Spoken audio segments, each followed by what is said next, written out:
যেখানে সনাতনধর্মী হিন্দু খ্রিস্টান আজকে নির্যাতিত,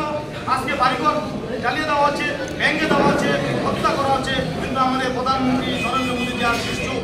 তাই ওনার এই নিশ্চুপতার প্রতিবাদে এবং বিদেশমন্ত্রী এস জয়শঙ্কর এ ব্যাপারে কোনো পদক্ষেপ দিচ্ছেন না এবং প্রধানমন্ত্রী মোদীজি মনে মনে বড় বড় কথা বলেন, কিন্তু বাংলাদেশের ব্যাপারে আজকে নীরব। কিন্তু আপনারা সবাই জানেন যে 1971 ইংরেজিতে যখন বাংলাদেশে বিভিন্নভাবে সংখ্যাগুরু উভয় সম্প্রদায়ের প্রতি পাকিস্তানের যে নির্যাতন এবং নির্যাতিত যে ভূমিকা নেওয়া হয়েছিল এবং বাংলাদেশে যেভাবে অস্থিরতা সৃষ্টি হয়েছিল, তৎকালীন ভারতের প্রধানমন্ত্রী শ্রীমতী ইন্দিরা গান্ধী যেভাবে বাংলাদেশের সংখ্যাগুরু সকলের স্বার্থে যেভাবে রুখে দাঁড়িয়েছিলেন, সেভাবে